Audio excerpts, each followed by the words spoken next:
ഇപ്രാവശ്യത്തെ നമ്മുടെ യാത്ര മോറട്ടൻ ഐലൻഡിലേക്കാണ്. ഫെറി നമ്മൾ നേരത്തെ ബുക്ക് ചെയ്ത് വെച്ചിട്ടുണ്ടായിരുന്നു. ഫെറിയെ കയറി നമ്മൾ ചെന്നിറങ്ങുന്ന സ്ഥലമാണ് ടാങ്കലൂമ. അവിടെ തന്നെ ഒരു വലിയ റിസോർട്ടുണ്ട്, ടാങ്കലൂമ റിസോർട്ട് എന്ന് പറയും. പക്ഷേ നമ്മൾ ഇപ്രാവശ്യം റിസോർട്ടിൽ താമസിക്കുന്നില്ല. അവിടെ വേറൊരു അക്കോമഡേഷൻ നമ്മൾ ബുക്ക് ചെയ്ത് വെച്ചിട്ടുണ്ട്. ആ അക്കോമഡേഷനിൽ താമസിച്ച് ടാങ്കലൂമയൊക്കെ ഒന്ന് ചുറ്റി കണ്ടിട്ട് തിരിച്ചു വരാനാണ് പ്ലാൻ. നമ്മൾ ഫെറി ഇറങ്ങി കഴിയുമ്പോൾ ബീച്ചിൽ കൂടെയാണ് ഡ്രൈവ് ചെയ്യേണ്ടത്. അതുകൊണ്ട് നമ്മൾ ഫെറിയെ വെച്ച് തന്നെ എല്ലാവരും ടയർ പ്രഷറൊക്കെ കുറച്ച് വിടും.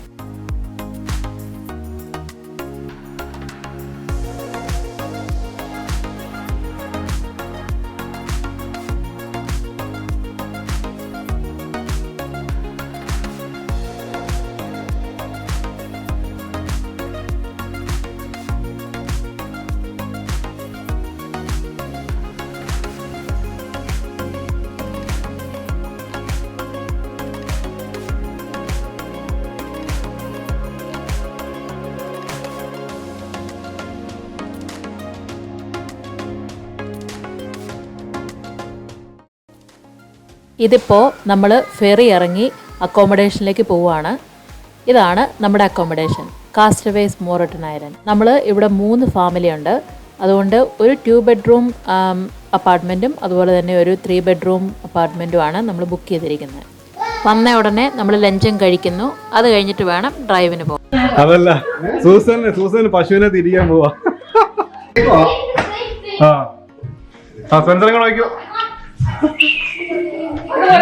ഞങ്ങളിപ്പോ വൈഫൈ ഒന്നും ഇല്ലാത്ത ഒരു സ്ഥലത്തിൽ ഡിസ്കണക്ട് ആയിരിക്കും. ഞങ്ങൾ we are lost guys, we are lost.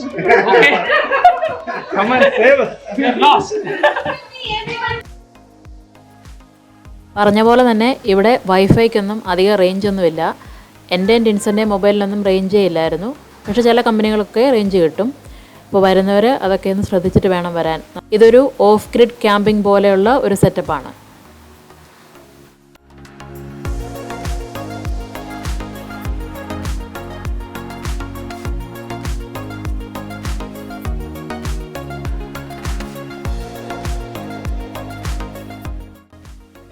നമ്മൾ ഡ്രൈവ് ചെയ്ത് ചെന്നത് കേപ്പ് മോറട്ടൺ ലൈറ്റ് ഹൗസിലാണ്.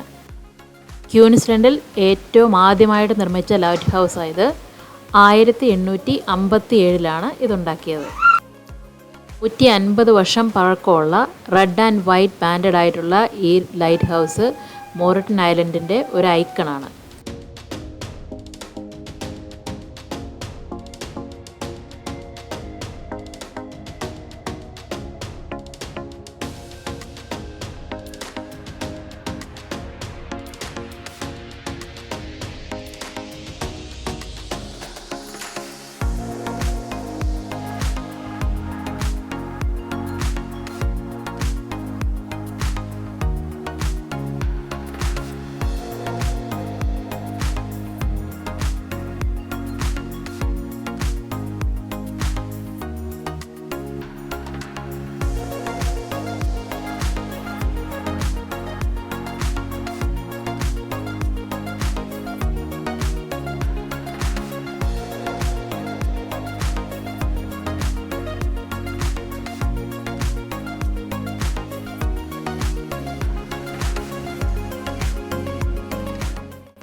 അവിടുന്ന് നമ്മൾ നേരെ പോയത് ഷാമ്പെയിൻ പൂൾസിലേക്കാണ്.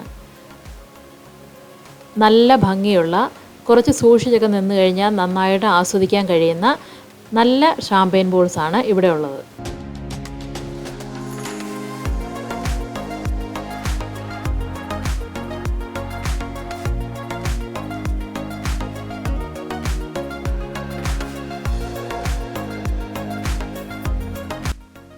ഇന്നിപ്പോൾ ഇത്രയേ ഉള്ളൂ. ഇനിയിപ്പോൾ നമുക്ക് വീട്ടിൽ തിരിച്ചു പോയി ഡിന്നർ കുക്ക് ചെയ്ത് കഴിക്കുന്നു, കിടക്കുന്നു.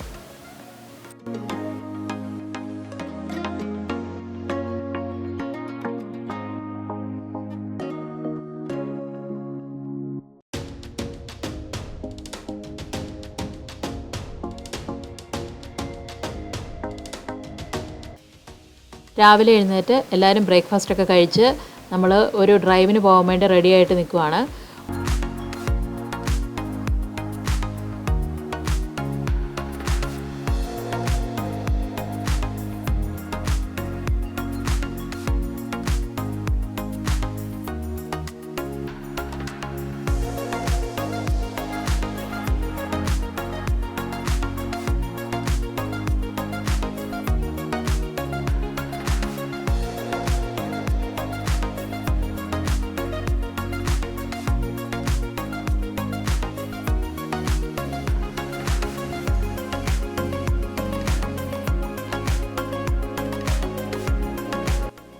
നമ്മുടെ വണ്ടി പോകാൻ പെർമിഷനുള്ള അത്രയും വരെ നമ്മൾ ഡ്രൈവ് ചെയ്തു.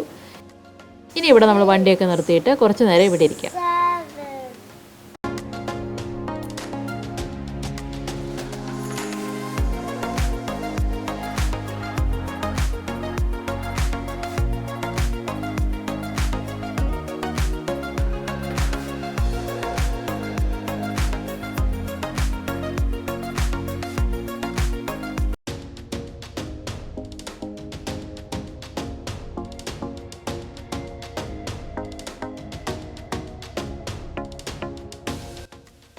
ലഞ്ചൊക്കെ കഴിഞ്ഞിട്ട് നമ്മളിവിടെ ഡെസേർട്ട് എന്ന് പറഞ്ഞ സ്ഥലത്ത് വന്നതാണ്. സാൻഡ് ഡ്യൂൺസ് ആണ്. ഇന്നത്തെ ദിവസം നമുക്ക് ചെറിയ മഴയുണ്ട്. അല്ലായിരുന്നെങ്കിൽ നമുക്ക് സാൻഡ് ഡ്യൂണിൽ കൂടെ കയറി നമുക്ക് സ്ലൈഡൊക്കെ ചെയ്യാമായിരുന്നു. പക്ഷേ ഇപ്പോൾ ഈ മണ്ണെല്ലാം ഇങ്ങനെ നനഞ്ഞു കിടക്കുന്നതുകൊണ്ട് നമുക്ക് സ്ലൈഡൊന്നും ചെയ്യാൻ പറ്റത്തില്ല. പക്ഷേ ഞങ്ങളിവിടെ കുറച്ച് നേരം നിന്നു.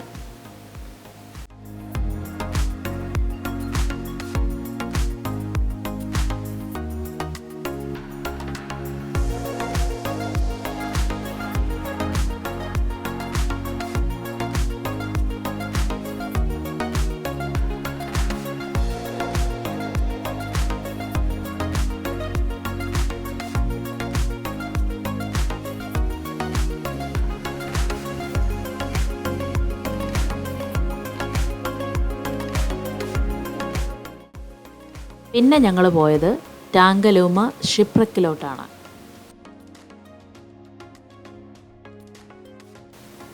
ടോട്ടൽ ഇവിടെ 15 ഷിപ്പുകളുണ്ട്. ഇത് പണ്ട് കാലത്ത് ക്യൂൻസ്ലൻഡ് ഗവൺമെൻറ് തന്നെ ഇവിടെ മുക്കി താഴ്ത്തിയ ഷിപ്പുകളാണ്. അതായത് ഇവിടെ പണ്ട് ബോട്ട് ഓണേഴ്സ് റിക്രിയേഷന് വരുമ്പോൾ അവർക്കൊരു ആങ്കർ പോയിൻ്റ് കിട്ടാൻ വേണ്ടിയിട്ടാണ് ഈ ഷിപ്പെല്ലാം കൂടെ ഇവിടെ മുക്കി താഴ്ത്തിയത്.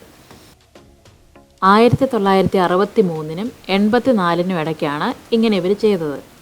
ഇപ്പോൾ ഈ ഷിപ്പെല്ലാം കൂടി ഇങ്ങനെ ഇതുപോലെ ദ്രവിച്ച് കോറലെല്ലാം അതിൻ്റെ ഇടയ്ക്കൂടെ ഫോം ചെയ്യാൻ തുടങ്ങിയിട്ടുണ്ട്. ടാങ്കലൂമ റിസോർട്ടിലെ ഗസ്റ്റുകൾക്ക് ഈ റെക്സിൻ്റെ ഇടയ്ക്കൂടെ ഗൈഡഡ് സ്നോർക്കൽ ടൂറുണ്ട്. പ്രീ ബുക്ക് ചെയ്ത് കഴിഞ്ഞാൽ ആർക്ക് വേണമെങ്കിലും ഗൈഡഡ് സ്നോർക്കലിങ്ങിന് പോവാം.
ഇന്നത്തെ ദിവസം ഇങ്ങനെ അങ്ങ് റാപ്പപ്പ് ചെയ്യുവാണ്.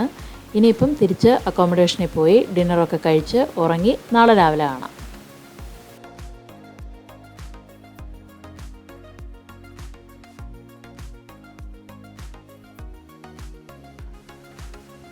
ഇന്ന് ഐലൻഡിലെ നമ്മുടെ അവസാനത്തെ ദിവസമാണ്. നമ്മുടെ അക്കോമഡേഷൻ്റെ അടുത്ത് തന്നെ ഒരു ഷിപ്രക്കുണ്ട്. അപ്പം നമ്മൾ രാവിലെ തന്നെ കാപ്പൂടിയൊക്കെ കഴിഞ്ഞ് അങ്ങോട്ട് പോയി. കുറച്ച് നേരം അവിടെ ഇരുന്ന് റിലാക്സ് ചെയ്തു. പിള്ളേരെല്ലാം വെള്ളത്തിനകത്തൊക്കെ നന്നായിട്ട് കളിച്ചു. ഏകദേശം ഒരു 10-15 മണി വരെ ഞങ്ങൾ അവിടെയായിരുന്നു.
മോറിട്ടൻ ബേ ഓയിസ്റ്റേഴ്സ് വളരെ ഫേമസ് ആണ്. പക്ഷേ ഓഗസ്റ്റിലാണ് അതിൻ്റെ സീസൺ തുടങ്ങുന്നത്. നമ്മളിപ്പോൾ ചെല്ലുന്ന സമയത്ത് അവിടെ ഓയിസ്റ്റേഴ്സ് ഒന്നുമില്ല. പക്ഷെ നമ്മളവിടെ വരെ ചെറുതായിട്ടൊന്ന് ഡ്രൈവ് ചെയ്തു.